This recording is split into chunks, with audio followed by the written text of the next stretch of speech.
Yo, what is going down? Welcome to Show Me the Meaning, Wisecrack's movie podcast. Take it from your old pal, Jack Burton. I'm here to show you the meaning. That's actually pretty good. Well, I'm trying. Yeah, that's like Raymond doing Kurt Russell doing John Wayne. Which he does again in Death Proof and The Hateful Eight. He loves doing his John Wayne. Pretty good. Well, okay, so I am Austin Hayden Smith. I'm joined by the Show Me the Meaning crew. We've got Raymond. Hey, how's it going, everybody? And we have Amanda joining us once again. Hello.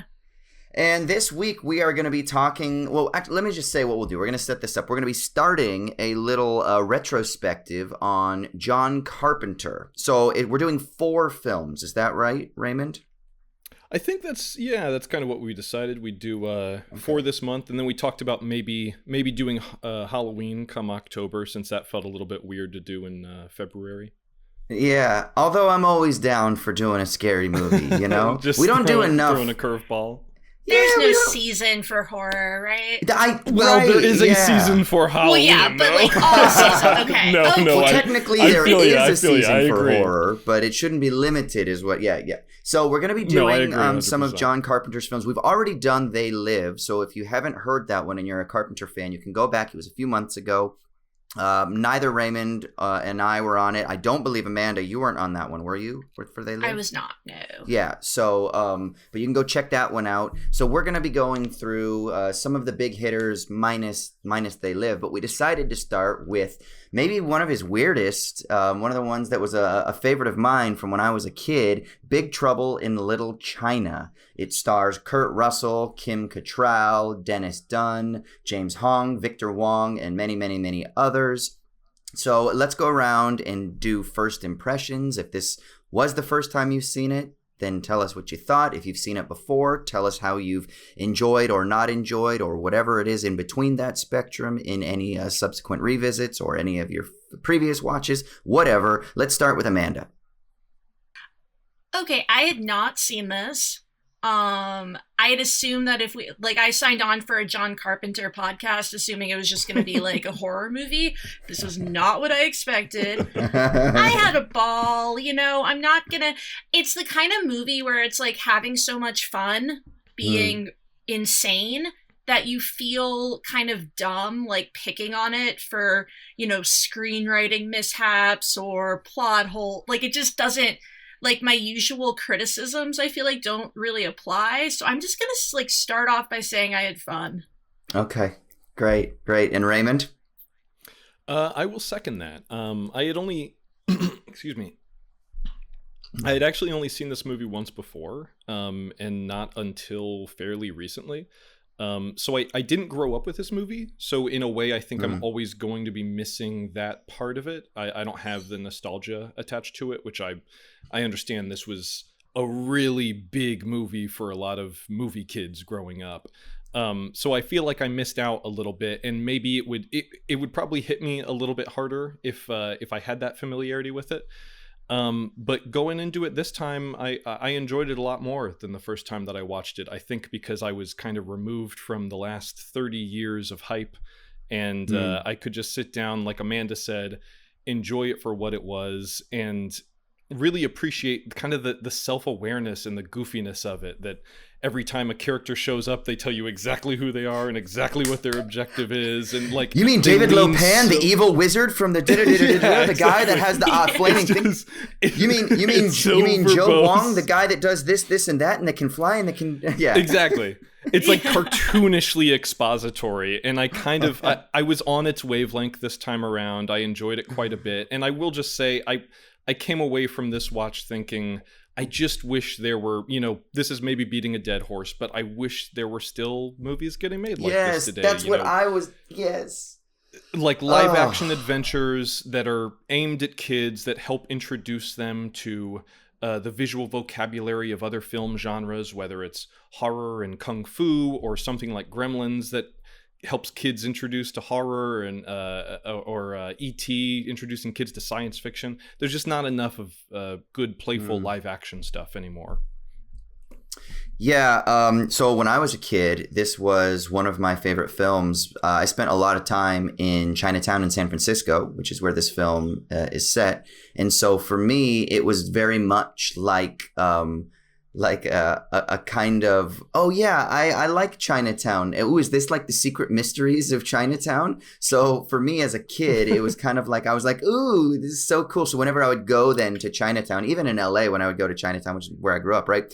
Even then I would still be like, oh, there's like, is David Lopan around here? Is there like magical sorcery behind these shops that have, you know, dead chickens hanging in the windows or whatever? So for me, it was part of my childhood. I haven't seen it since I was a child though, which is interesting. I've seen clips and things like that.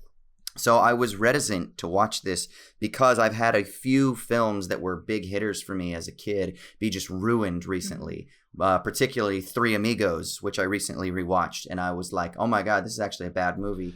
And I was like, but I really yeah, it did not hold up. And so I was really worried that this was going to be bad. And I was so surprised that it really held up for me. And I had the same experience as both of you. It was fun. And then I came away from it saying, God, why can't we just make movies like this? You know, there's so much reference to like Hong Kong B movies at the time. It's definitely an homage to a lot of those. It's an homage to a lot of martial arts films. And not only is Kurt Russell playing John Wayne, but I think it's actually set like a lot of classic Westerns. And apparently the first script was actually set in the 1880s. Yeah. So you can see why, but you get this, and we'll talk about this maybe a little bit more, but I think there are some really interesting Western themes that are part and parcel of the classic Western structure that really frame this story as well. And so I thought it was really interesting. And then just because I want to kind of like give a little bit of a teaser, I also was wondering, as a good soy boy would do,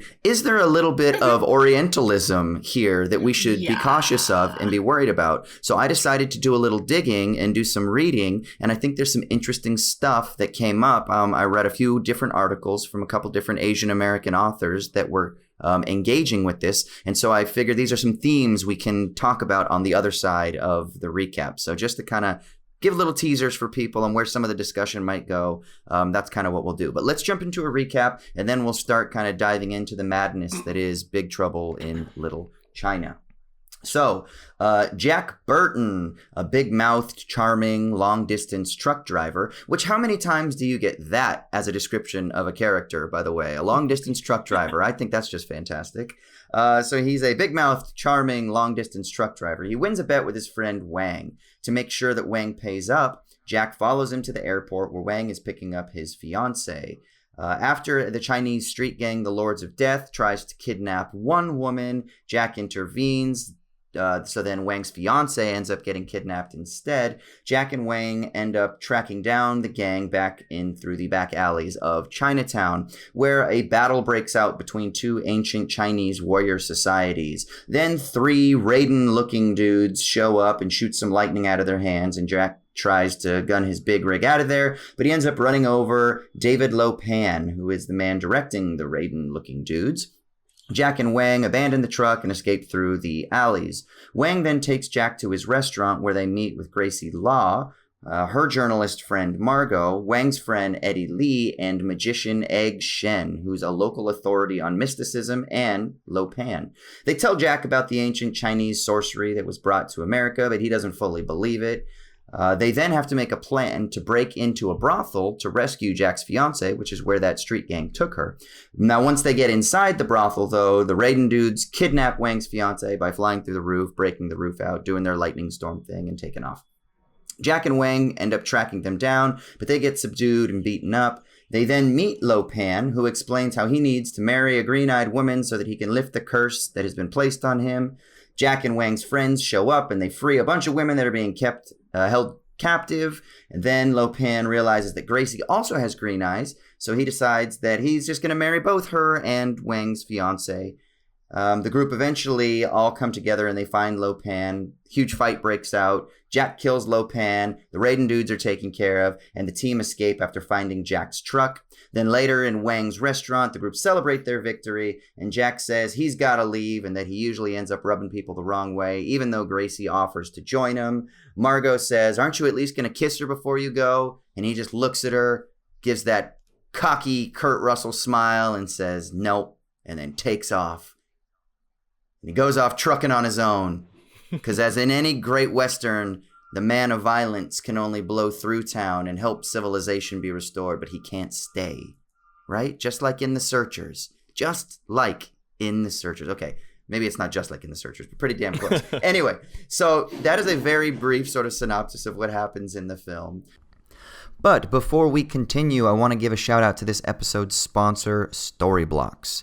Storyblocks is the complete stock solution to providing an unlimited library of high-quality video, audio, and images through cost-effective subscriptions.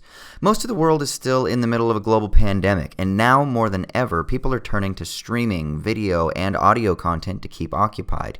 But if you're thinking of starting your own channel, recording a podcast, or streaming, then you can't forget about the details, like what music you will use or media clips you might need. With Storyblocks' unlimited all-access plan, you'll have unlimited downloads to Storyblocks' 4K HD footage and their massive music library. You can stock up on assets without having to break the budget or turn to alternative sources for more tracks or clips. Storyblocks is essential to any creative, and we can prove it since we use their library to create our weekly videos and this podcast. So if you're ready to get access to an unlimited amount of stock assets and put the finishing touch on your project, then head to storyblocks.com/wisecrack. That's storyblocks.com/wisecrack. Now, back to the show. Let's start tackling some things. Amanda, where do you want to start off on this? Do you have anything that you want to throw into the pot to start things off? Well, just one thought I had, and my favorite thing about this film is the Kurt Russell character, because he's almost like a parody of an 80s action star. Yeah. In that he is incompetent, but carries himself like he's not. Like when he shoots the gun in the ceiling. He thinks he's the hero. He thinks That's he's right. the main Right. character of the movie. And he's kind of like the sabotaging sidekick in some ways to his more competent partner. And I just think that's really fun and smart, and I think a big part of what makes the film self-aware. Definitely. Yeah, I think it's one of the sort of elements in the whatever magic sauce makes this movie work. And I do think that's pretty clever that in virtually any other movie, essentially the demographic representation would be totally reversed. That there would be, it would be Indiana Jones and the Temple of Doom, where there's one little goofy Asian sidekick who's there for comic relief and is always kind of messing things up. And in this one, it's like Austin said, it's the standard, gunslinging white guy who rides off into the sunset at the end. But virtually everything that goes wrong when they're trying to execute one of their plans throughout the course of the movie is the hero type who does not realize he's getting in his friend's way. They have so much fun kind of playing with your expectations and playing with the language of not necessarily Western movies, but the hero's journey in general. Just that, here comes this big guy who talks a big game and you expect him to have the guns to back it up, so to speak. But then, of course, I cracked up this time when he's telling them all, okay, fall in line. We're going to open this door. We're going to go out there, blah, blah, blah, blah. And then he opens it up. There's 30 people out there. And he goes, okay, we may be trapped. And it's just the fact that he thinks they all need him to reorient their expectations once he's seen that. And it's just really great. It just keeps humming along. And all of these times when his utter incompetence does nothing to assuage his sense of heroism. That when I think it's I can't remember if it's Kim Cattrall or the reporter who's looking up out of the cage at him, and they go, "Are you here to help us?" And he's like, "Honestly, I don't know." He's like, "We're gonna do our best, but we'll see what happens." Yeah, I was giggling to myself. My girl was in the other room working, and I was sitting there with my headphones on, and I was just laughing to myself. And she's like, "What are you laughing at?" And I was like, "It's this movie." I was like, I did not think it was going to get me like this, but it really got me. I don't usually chuckle out loud as much as I did, but for some reason, I don't know. It really tickled my funny bone quite a bit, and it was even just like a lot of his little lines, like in the restaurant and stuff like that, where it just seemingly throwaway lines, but this character, and it is him doing the impression too. He's clearly doing his John Wayne, and it's that kind of stilted delivery that is just it kind of adds to the ridiculousness, and I kind of think that. I always wonder how much of these things are intentional choices, you know? And I tend to err on the side of let's give the directors, let's give the actors, let's give the design team the benefit of the doubt, and let's say that this is mostly intentional, especially if it's somebody that has a reputation for making well-crafted films. So when we were talking about like plot holes and some of the expositional dialogue, and when you talk about like some of the goofiness, like I want to believe that all of these things were actually solid choices, right? And that they were just successful choices that landed, rather than like sometimes you do get happy accidents and you throw a little bit of magic in the stew and something comes out and it's great. And that's fantastic. But I choose to believe that almost everything in this film was intentional, from the over-the-top facial expressions from certain actors, which I actually read that some of the actors thought that this was like kind of like a typical, at that time, 1980s Chinese like Hong Kong B horror film that they were making. So that's why they were making the expressions that they did, because they were like trying to emulate that style. So for me, I really want to believe that this is just a really well crafted film from top to bottom, thoroughly throughout, including characterizations, the weirdness in the script, the exposition, plot holes, etc. I kind of want to believe that all of that is intentional, because it's really kind of an echo, if you will, of certain genres that it's emulating. Sure, and they kind of address some of that stuff in the commentary.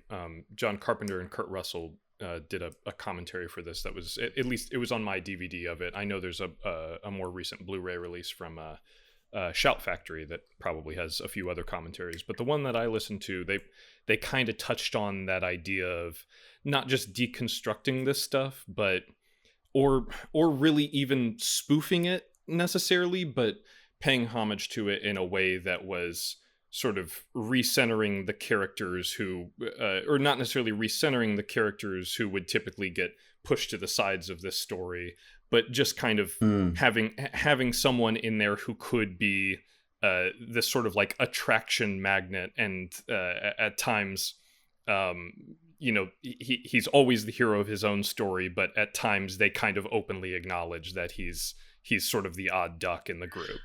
So that's interesting because, okay, my favorite line, or the time I laughed hardest, was when he, like, emerges from the sewer, and he's like, "It's okay, guys, I'm here." And I just, like, cracked up because I was like, what? So what are you gonna do now, buddy? But I also thought it was really weird, the choice to open it with, Egg... I'm so sorry, I forget his name. Egg Shen?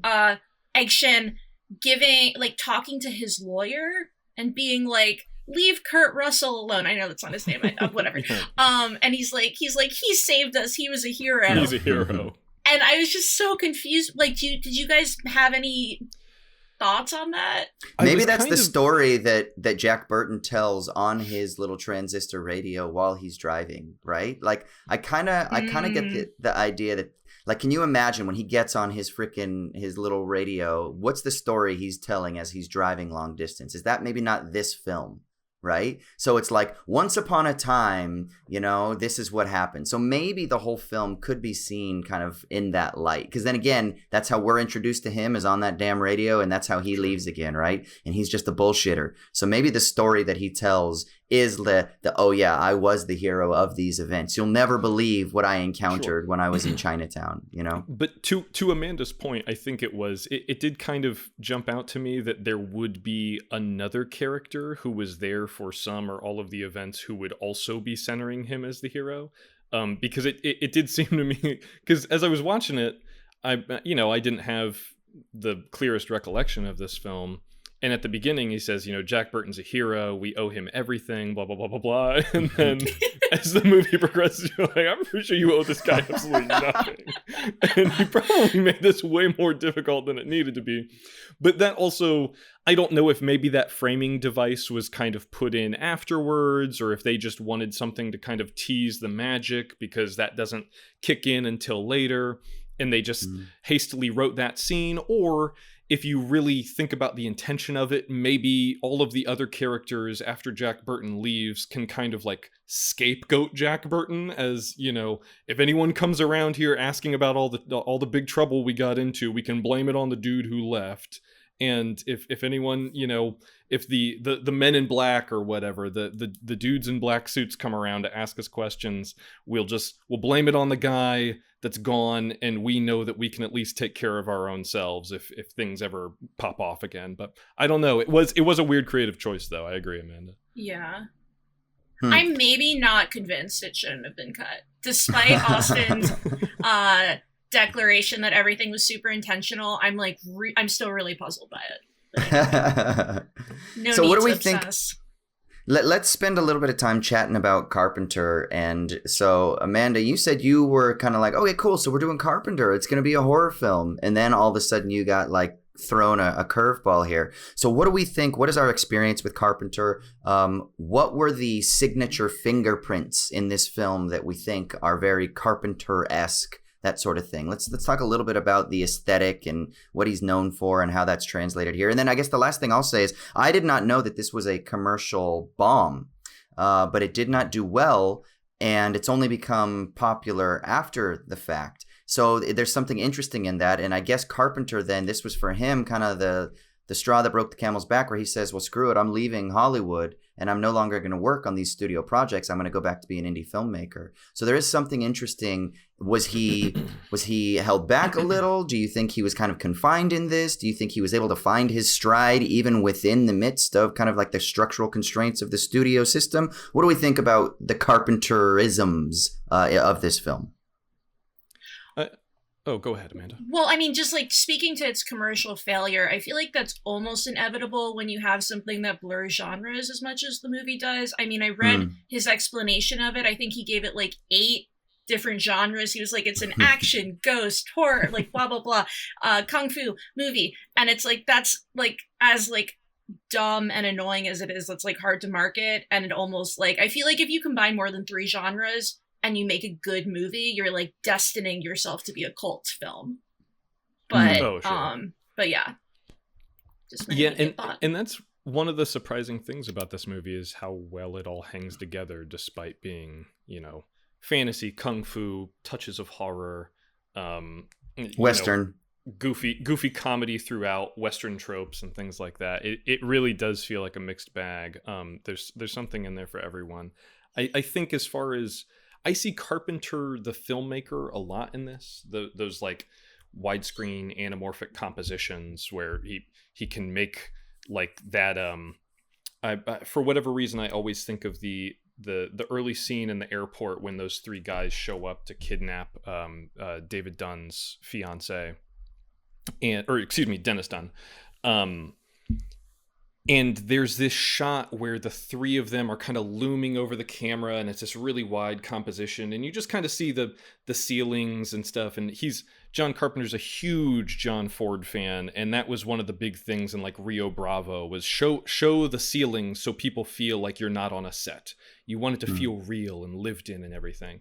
So I see those Western tinges in this, and that's always been John Carpenter's thing. He's always said he wants to make a Western. And at the time he was on a little bit of a streak with Kurt Russell. This was like his 4th movie he had made with them. So I see his fingerprints throughout it, but I agree. It kind of stands out in his filmography. He's made other movies outside the horror genre. He did Elvis, which is just an Elvis Presley biopic with Kurt Russell. He's done some other stuff. Starman is a little bit more science fiction-y, a little bit more earnest. And he's had a weird run late in his career too. But this one definitely stands out for whatever reason. It feels much more like almost like a Joe Dante movie with all the sort of kid friendly elements and the weird effects and science fiction-y stuff that's popping in and out, and I don't know. I think it's a good question, but it's tough to position because he did say that he had some trouble with the studio on this, and afterward he did, like, I think Prince of Darkness and They Live were his next two movies, and those were both independently financed. So maybe that was his attempt to kind of get his groove back a little bit. I think this movie's good, but maybe he just had it may have left a bad taste in his mouth. I don't know. Yeah, I mean, I read that he still says, no, that's a good movie. And the fact that it was a commercial flop just really baffled him.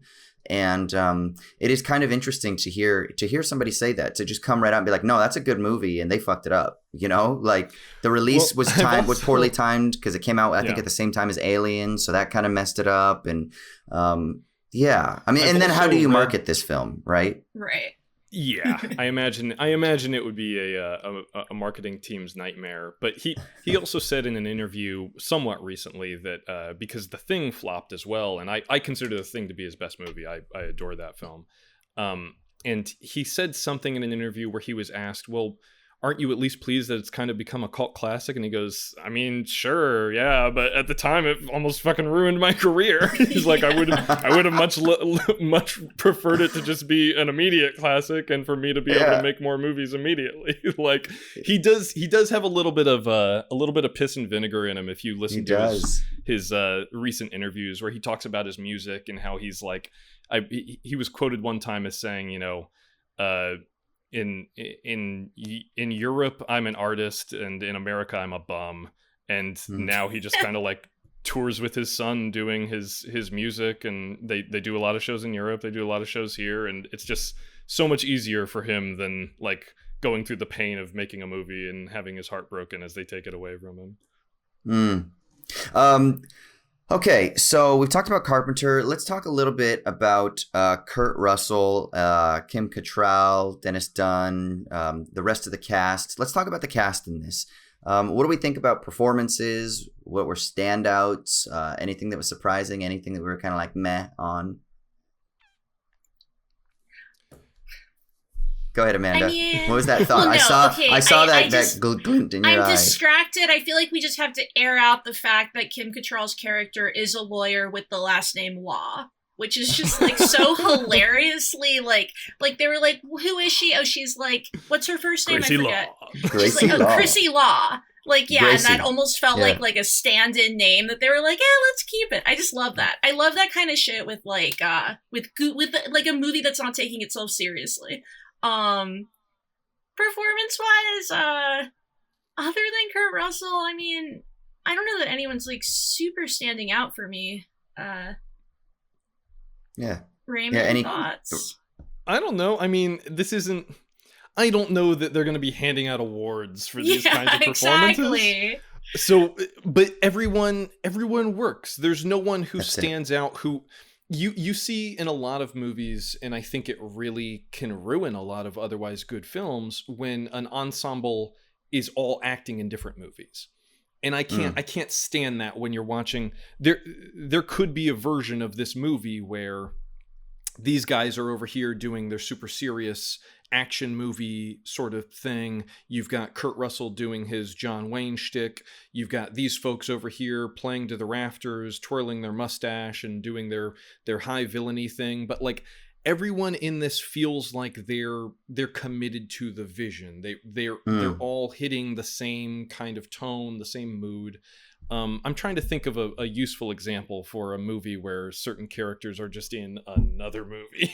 I'll see if one pops into my head later. But I think there are a lot of movies with Nicolas Cage. I love Nicolas Cage. There are a lot of recent films where they're just trying to make a straightforward drama, and they're trying to goose their red box rentals by casting Nick Cage in it, and then he comes on and gives you full Nicolas Cage when you just need someone to kind of like hit their marks and say their lines. Okay, but he's like mostly always right, and the other people are wrong, right? But that's the thing though, is like there's still an imbalance there. Sure. No, I know exactly what you mean. That's a good way of putting it. Yeah, like incongruency in acting approaches. Another guy recently was I'm not a big fan of Eddie Redmayne, but in Jupiter Ascending, he's just coming out and just like, he's just doing this full-on operatic performance, whereas everyone else is trying to do kind of like a mellowed out sort of, not necessarily Matrixy vibe, but they're trying to do the like sort of prestige sci-fi thing, and then Eddie Redmayne shows up and he's like throwing his cape around and stuff. Yeah. I will say to Kim Cattrall's to her credit, she gives a lot of ridiculous lines with like an absolute sincerity like that I respect. Oh, sure.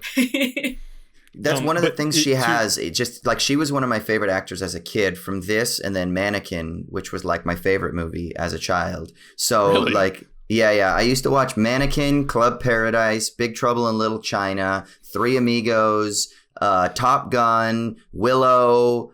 Those are like, that's my childhood, like up until I was 7 in a nutshell. Those films right there. So yeah, I loved Kim Cattrall, but she's got like there's something in her eyes, not just because they're green eyes, but no, there's like there's this. It's a sincerity, is what it is, but it's almost like this this softness, this like I want to say childlikeness, but I'm not sure it's a childlikeness. But there's something that whenever she says anything, it's definitely coming from a place of authenticity, right? So there's always that sincerity in it, even if it is kind of ridiculous, even if it's like, but wait, what are we gonna do? It's very much like, no, she really is like sincerely kind of like wondering what's going on. There's never any sort of jadedness or sort of like kind of toughness that's there. And I think that's one of the things that's kind of really consistent. And then, of course, when she does Sex in the City, that kind of has transformed a little bit, which is kind of, I think, why for me, when I saw Sex in the City, I was like, whoa, I was like, who is this? I was like, this is a totally different person than the woman that I remembered from before. So, but yeah, I love me some Kim Cattrall. The script kind of positions her in that sort of earnest role that when she's seen before this, but when she kind of kicks in the door at the Chinese food restaurant, and I think it's raining outside, and she slams the door, and they're all kind of talking, and then they all go, "Oh no, it's Gracie Law, what's going on?" or whatever. And it's just like the immediate sense with their character dynamic is that they have this history and this respect for this woman that, like, if she shows up, it means something's going down somewhere. Like, we've gotta really put our heads together now. Like, the brain trust has shown up. But she, to your point, Amanda, about just like calling the lawyer Gracie Law, it is the name version of what I can't remember her last name, but we mentioned it earlier. Margot, when she's introduced, she goes, "We have to go in there. I mean, if we have to go in there, we'll go in there because I'll do anything to get my story because I'm a great reporter." And it's just right. It's just like the entire back of her trading card just spewed out in the space of 5 seconds. And I love that. I guarantee at some point they were either going through this script and said, like, there's a lot of really wonky exposition in this. And then they just said, okay, we can either clean this up or just fucking lean into it. Or maybe they rewrote it around that notion of just make it clear, go in there, state your intention, and then on to the fireworks. Yeah, I wonder, like, as the actors, if you read this, if you go over to the writers, the director, and you're like, I mean, isn't this a little bit expositional? And John just kind of like looks at you and is like, just trust me, okay? We got a plan here. We're doing this on purpose. He even said he wasn't a fan of he was offered the script, I think, like a decade before he ended up making it. And he said something about how he couldn't even finish it. He thought it was just dog shit.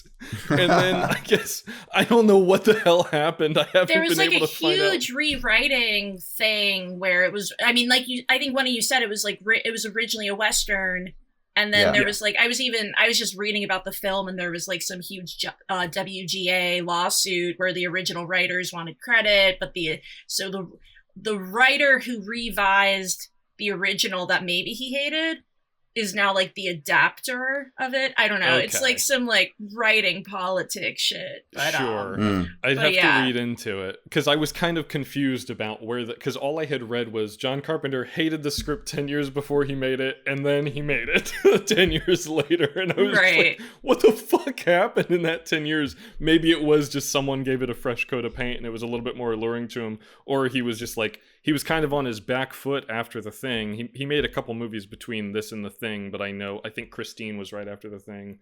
I can't remember what else, but maybe he was just in a position where he's like, well, fuck it. If someone still wants me to direct any movie, I don't know, give me your scripts. Fuck, I've read this one. Okay, let's figure it out. All right, so I wouldn't be a good critical theorist if I didn't bring up something that we teased in the intro, which is the possibility of there being some Orientalism in it's this more than a film. possibility. So what do we think about the treatment of Asian American culture with all of the lore and the mysticism and the ancient Chinese warring societies and all of these things like that? So what do we think about that?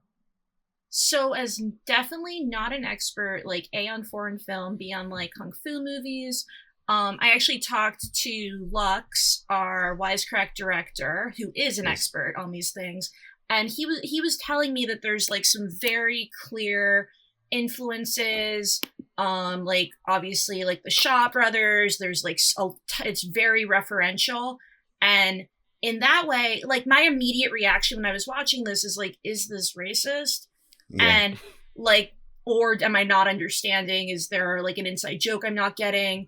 And I was even asking him, like, is there in some of like the films that you're talking about that this film is clearly referencing, is there a sense of like Chinese culture as like dangerous and mystical and all these things that I was like on face feels kind of problematic? And he was like, it's like kind of problematic, but also that exists in like the movies that are being referenced. So it's sort of complicated, I think.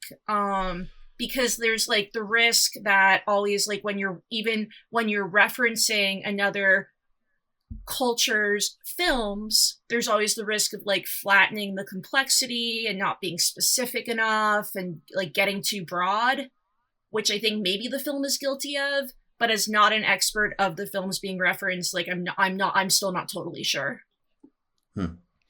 Yeah, I get in the general sense the notion of like exoticizing or fetishizing a certain culture is kind of on its face can be read as inherently problematic. I don't necessarily know that when I watch this, I don't really have that sort of knee-jerk reaction that I do sometimes when I watch older movies where really insensitive things happen.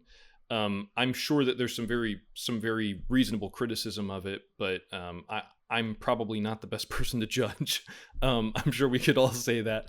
But the one thing that I will give it credit for is that even if there are problematic aspects or depictions, I think at times the movie's aware of that in a way that it kind of points out, like the way that Dennis Dunn plays that joke on him where he goes, oh, what does this say? And he says, oh, this is the hell of 1,000 deaths or whatever. And then he goes, are you serious? He goes, no, it just says keep out. So like they do kind of draw attention to that stuff, that like this is a culture that's being used as set decoration in a sense, but it also has people who are populating those sets that can kind of speak to that and deconstruct it a little bit.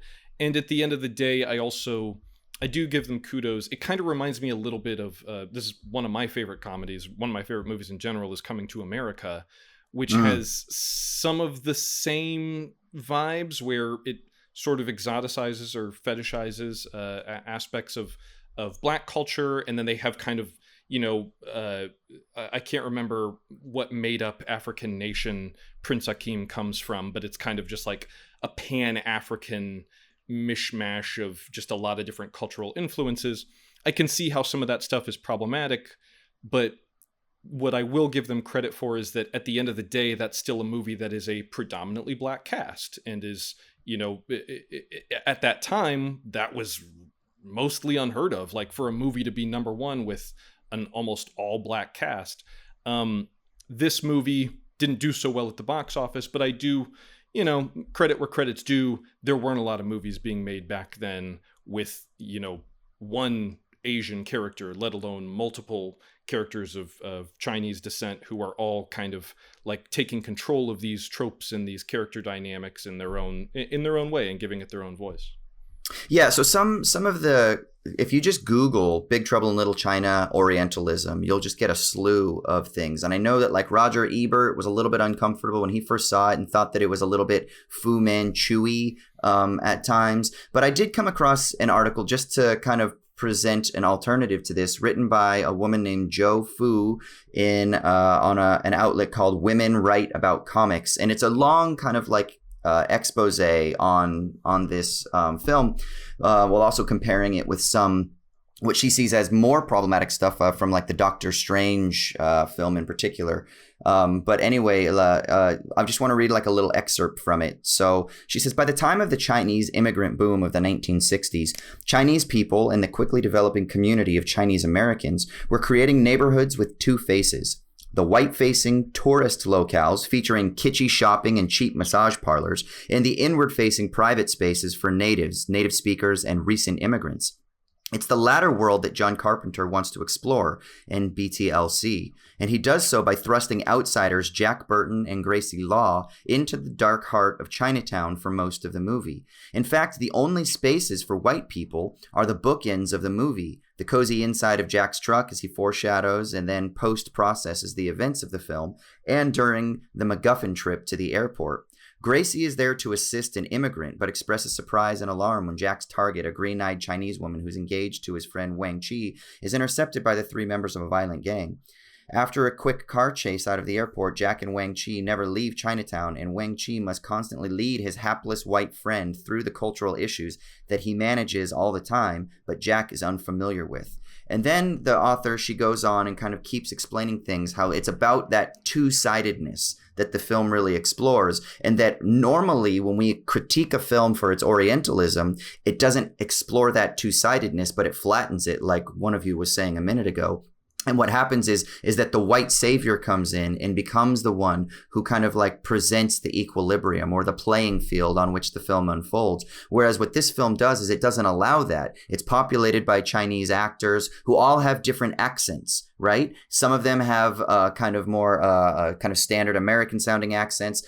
Some of them have more of like a Chinese inflection. Some of them are kind of like speaking in Mandarin, Cantonese, and they all do this seamlessly, with Jack kind of being bewildered, right? Rather than him being the one who's the one at ease all the time. It's their world that is the world at ease, and he's constantly the outsider. So the film kind of has a really, this little article has a really interesting kind of nuanced take where it's like, yes, is there some element of Orientalism? Sure. But the way that it's handled, it actually, according to the author, it does so in a way that is actually a really good service to that tension that is inherent in the two-sidedness of the Chinese American experience itself. So it's a really interesting article. Go to, if you're interested in reading about it, Women Write About Comics by Jo Fu, and the title of the article is just Orientalism in Big Trouble in Little China. Yeah, I'd like to read I that. actually think that's super fascinating. It just occurs to me, maybe she talks about this, that like using the tour bus as a setting at one point kind of accentuates that tension, because it's him, showing off his neighborhood to a bunch of white people and like creating whatever narrative he thinks they want to hear. And obviously while knowing that there's something very different going on. And I hadn't thought of it that way. I think that's very illuminating. Yeah, and then it's the sorcery stuff was the stuff that I was like, oh, is that just like us white people like going, ooh, the ancient mystics of Eastern culture, like we love to do with like shamanism and of course the East, right? And one of the things that she says is actually, no, this is a hallmark of a lot of the Hong Kong B films at that time. And so while yes, there could be an element where it's kind of like, are we putting this on display for amusement? Sure. But at the same time, at least according to this author, it's handled in a way that is actually quite respectful and that fits within that lineage. So interesting kind of to look at kind of all these different angles, I guess. And that kind of, it sounds like that article hits a little bit on some of the stuff we were discussing earlier, how they're constantly undermining the sort of white savior trope. And they're drawing the responsibility and the onus away from Jack as the sort of agent of progress in this story. And he's, you know, once again, he's always fucking things up. He's not only that, he's always having to play catch up. And there's also that great scene where they're like, we need to send a dork in there. And they just like throw like big glasses and a dorky blazer on him. And it's like, they're constantly undermining his presence as the would-be white savior or typical Western hero. So I'd like to read that. That sounds pretty interesting. Yeah, and I'll just read one last. This is kind of like the button of the article. She writes, John Carpenter is doing an homage to Hong Kong B horror. And from what I remember as a tiny child consuming these movies, he does a great job making an American entry into the genre. The genre is called Zhengxi, and relies on jumping ghosts and vampires and silliness. For a sublime example, you can see Sammo Hung doing The Evil Dead first in a Gonzo 1980 film called Encounters of the Spooky Kind. John Carpenter wasn't making a mockery of Chinese silliness. He was engaging with a genre of Hong Kong horror that was experiencing a renaissance. By the time BTLC was released, the Hong Kong market was hitting its height, and BTLC shared its moment with other goofy horror flicks like Mr. Vampire and this masterpiece of wackiness, Ninja the Violent Sorcerer.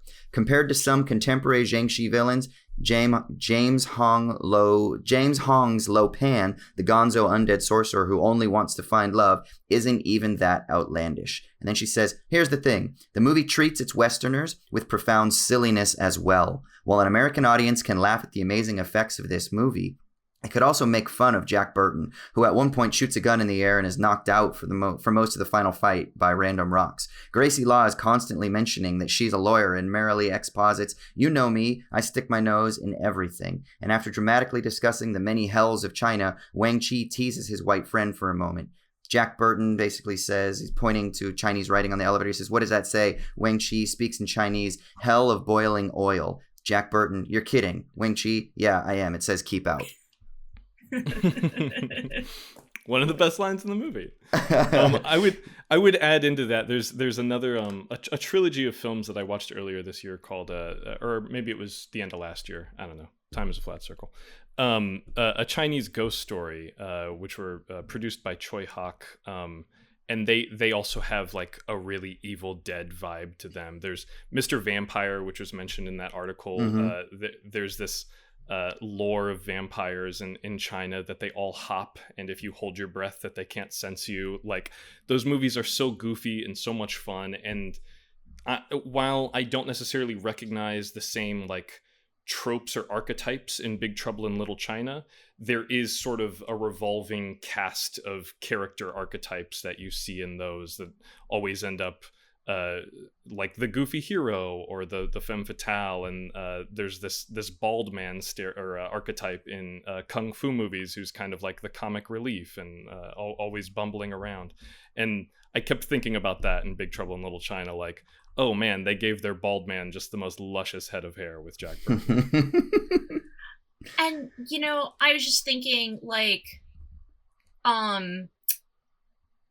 we wouldn't take like the way Americans are behaving in like a 1930s like slapstick film and be like, oh, they're portraying Americans as so silly. Like, if you are really drawing from like a very like a wealth of cultural products, like in a way I was kind of thinking like, what is the benefit of making an American film that's drawing on all these like all of these tropes and devices, and possibly it's making it accessible to Americans, and then maybe the Americans will go watch the film, like all the films that were listed in that article that now I kind of really want to see because I'm so curious. So I don't know. And that's, yeah, it's always tough. Yeah, go ahead, Raymond. Oh, all I was going to say was, you know, in my opening reaction to this, that's kind of why I miss movies like this, is it gets kids excited, or not just kids, but audience members in general. It gets them excited about expanding their visual literacy and exploring these subgenres. And you know, maybe someone who's never seen movies or doesn't actively seek out movies from other countries, if they see something like this that has some of those tropes and some of that visual language, maybe, oh, okay, other movies like that, okay, yeah, I can watch something with subtitles, I'll give it a shot.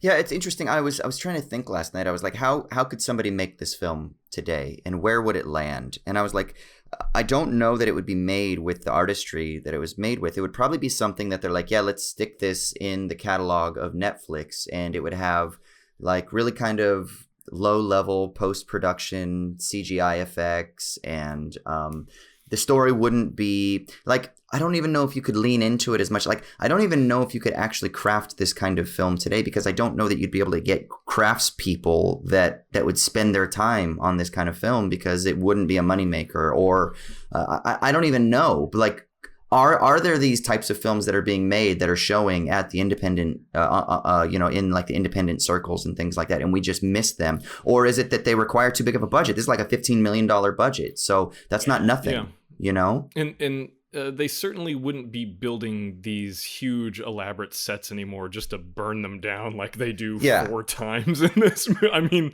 I was having a blast watching how many of these huge neon bedecked sets that had to have been made specifically for this movie just got blown to smithereens throughout the I had course real of this. Henson. I had real Jim Henson vibes when they were walking through the cave, and you had that freaking monster with the googly eyes, and I was like, wait a second, who shows up on the truck at the end.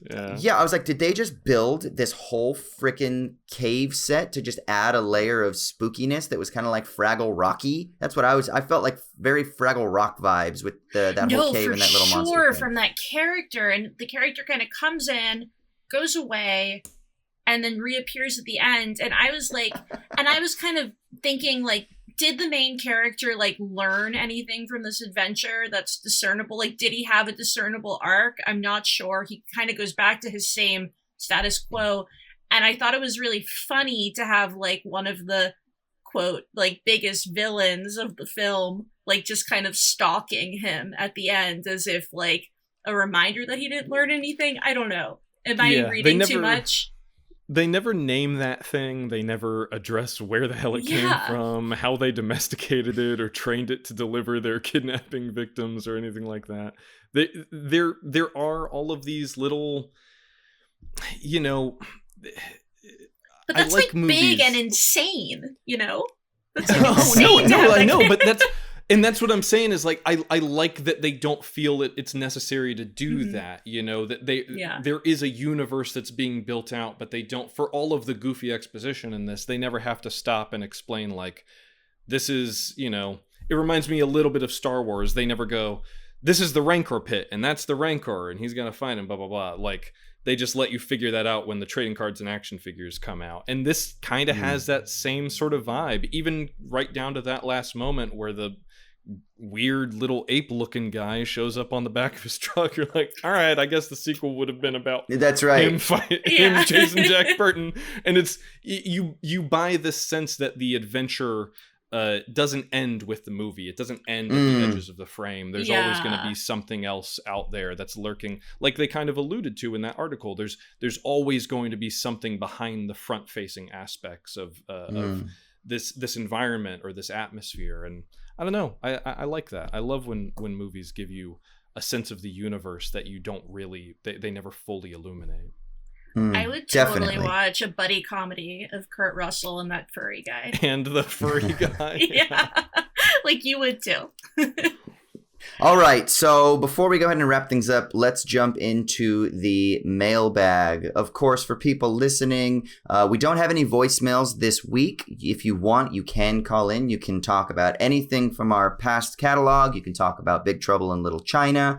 The number is 1-213-534-8807. That's 1-213-534-8807. You can call and leave us your thoughts. But as I said, we don't have any voicemails this week that we're going to address. So we're going to look into the email portion of the mailbag. So if you want to email us, you can email us to contribute at movies@wisecrack.co. That's movies@wisecrack.co, not com.co. So first, we're going to start with Georgia, who wrote about Tenet. Now, I'm just going to warn both of you that these are all, like, we got a slew of emails about Tenet. So some of these will be Tenet related. So sorry, Raymond, for making you revisit this film. I know it's fine. Love it so much. No, Did you hate everyone it too? thinks.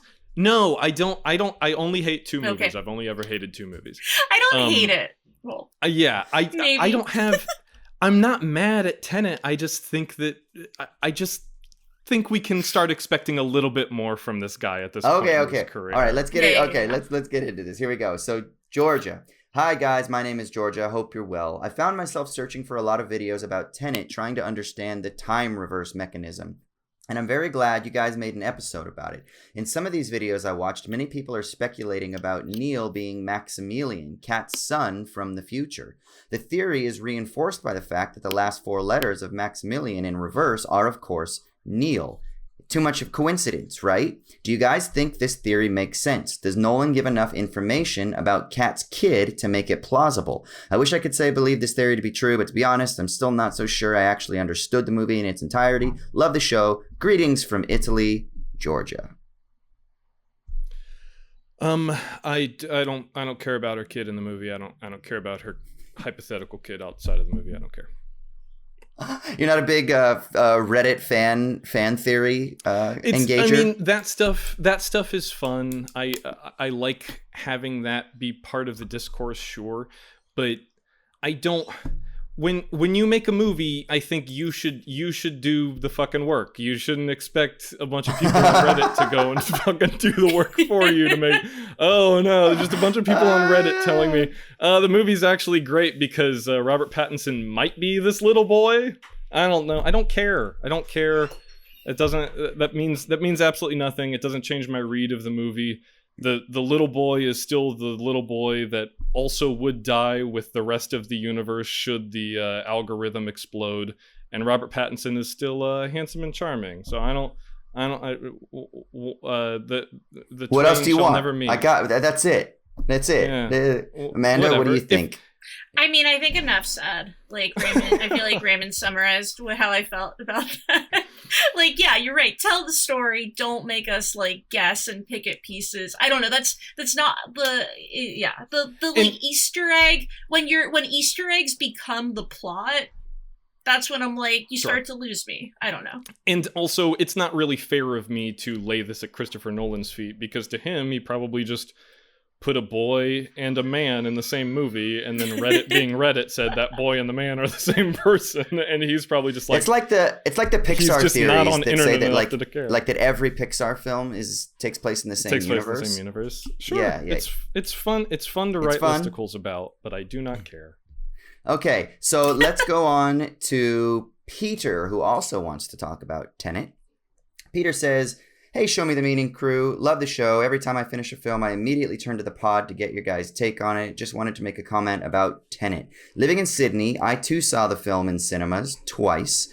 The first time I tried my hardest to follow the science fiction aspects and the time travel mechanics and got completely lost. Second time I followed the tip given by the physicist at the start, Clemence Posey, I think, who says to the protagonist, don't try to understand it, feel it. In some ways, taking that piece of advice made me enjoy the film more. I was able to just sit back and enjoy the technical aspects, some of the great set pieces in the soundtrack, which is low-key the best part of the film. This still doesn't fix the issues you guys raised, but my second viewing was definitely more enjoyable with that viewing lens. Once again, love the show. Can't wait for the next release. Peter. What do we think? Amanda, silence. Over to Amanda. Okay, guys, I have to be so honest. I watched this film, but I did fall asleep, which I think says a lot about my feelings about it. I fell asleep, I woke up, and then I was confused, but then everybody who had seen the whole thing was confused. So what I'll say is, it just wasn't making sense to me, and that bothered me. And I wish I could be as kind of like chill about meaning. I don't know. Yeah, okay, I'll say this, because I kind of made this point when we actually talked about it last week. So I saw it once in cinemas, and that was when I was sitting there, and my partner and I, we were like, what the hell is going on? And I'm like literally writing about the philosophy of time, right? And she's like, do you understand this? And I was like, I'm confused. Like, this is my field right now, you know? I was like, okay, like we'll really try to concentrate. But we both still kind of enjoyed the kind of wackiness of it, right? Then the second time I watched it, now Raymond, I'm sorry, I'm going to say this again. I watched it at 1.5 times speed. And And I just was like, screw the technical like science stuff. I'm just going to enjoy this as like a caper, like a Bond film. And maybe at that speed and with that in mind, I actually really kind of enjoyed it again. So maybe that's the secret to this whole thing. The secret. So the take secret a ton to, of Adderall and watch Tenet. The secret to enjoying the movie is watching it at 1.5 speed and not caring about it at all. Like, what does that say about the fucking movie? Because Christopher Nolan is he's I reiterate, I think he's a wonderful filmmaker. I just don't think he's a great screenwriter. I think if he were to partner up with someone, and just have someone bring a little life to this script, I think it would have been a hell of a time. I like all the science fiction aspects. I like all the crazy stuff. I think that the image of watching John David Washington sort of like scramble backwards to grab his gun, like, that's a weird and compelling image that burns itself into your brain. There are really cool ideas that he's always playing with, but I wish that he would go a little bit deeper than just, guy in nice suit runs backwards, or guy in nice suit runs on the ceiling of a hotel room, or guy in nice suit can teleport across the theater now.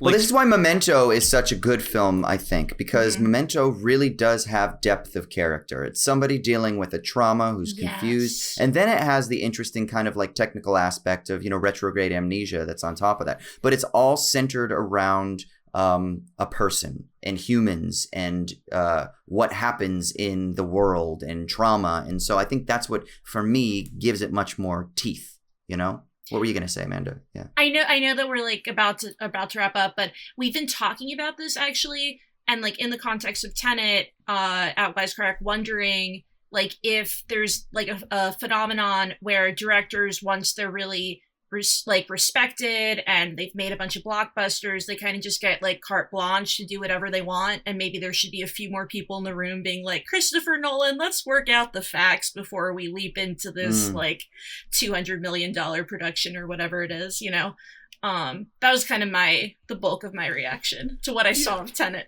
when I wasn't sleeping. I will never be one to advocate for studio meddling, but I think there's a certain point at which, like you said, a filmmaker gets a certain degree of power, and you would hope that they would exercise the commensurate degree of responsibility or obligation to the audience to not necessarily hold their hand, but at least be sure that they're covering the bases. I don't get a co-writer. I think you're absolutely right. Yeah, I don't think the problem with Tenet is that it's not heady enough or cool enough or crazy enough. I think there's a lot of cool stuff going on in that movie. It just bums me out that someone who is such a skilled technician so consistently drops the ball on just the basics, just the dramatic basics. Like, give us characters that we can invest in. This movie, Big Trouble in Little China, is a perfect example of how to do bombast well, even though at the beginning of the movie there's a framing device that says, this whole story works out well, and, the main character, or the Jack Burton character, if you accept him as the main character, he's going to come out of it unscathed. So there's never a time when I'm watching Big Trouble in Little China where I think all of my good friends are going to get killed, but I care enough about them because they're funny and they're unique and they have a good rapport and an interesting dynamic, and so I'm on their side regardless of how I know whether or not the story ends. There are plenty of movies I love that I've watched 20 times. I don't think all of a sudden on my 20th rewatch of Willy Wonka and the Chocolate Factory that Charlie's gonna slip and fall into one of the traps, but I'm still happy for him when he finds the golden ticket. Like, I'm invested in him on an emotional level, and I think that's where Tenet fails. All right. Well, on that note, we will go ahead and wrap up. Again, if you want to contribute to this ongoing debate about Christopher Nolan and Tenet or whatever else, Big Trouble in Little China, if you want to talk about They Live, since we're going to be doing Carpenter, if you want to just give us thoughts on Carpenter's filmography, go ahead and email us, movies@wisecrack.co, or you can call 1-213-534-8807. All right, before we sign off, where can people find you on the internet, Amanda? Watch Wisecrack videos. I write a lot of them and edit all of them. And I tweet quarterly at Twitter at Amanda Shurker. All right, Raymond. Yeah, you can find me on Twitter and Letterboxd. I'm at Crematoria. Feel free to stop by and say hello. And I think we're doing Carpenter all month. Next week, do you want to do... we talked about doing The Fog. That sounds great. Yeah, so rest in peace, Hal Holbrook, one of the stars of The Fog. Excited to talk about that one next week on the show.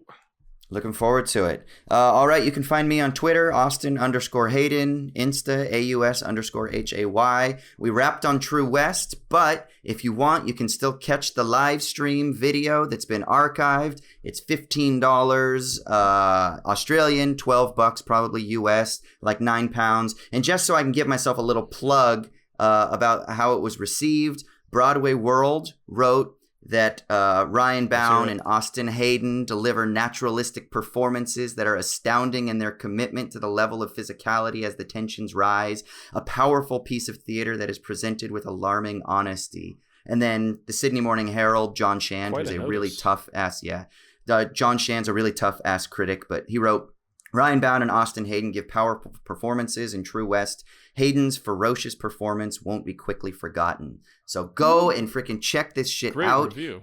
Nice. We had some. It was very humbling, and it was amazing, and it was an amazing experience, and I miss it already. And hopefully we can do a longer season. But as of now, it is done. But you can check out the video still. You can go to truewestsydney.com and you can purchase the digital version. It's like I said, it's cheap as chips, but it's only going to be available and up until Tuesday, the 16th of February. So there's a little time crunch, and then we got to get it down. You left out the best part of both of those reviews, where they talked about what a hunk you are too. Well, in the show, I absolutely am not. I had my big old gross beard, and my hair's all nasty, and I'm covered in dirt. Oh, no. You can't stop a star from shining, sir. Yeah, I'm right? sorry.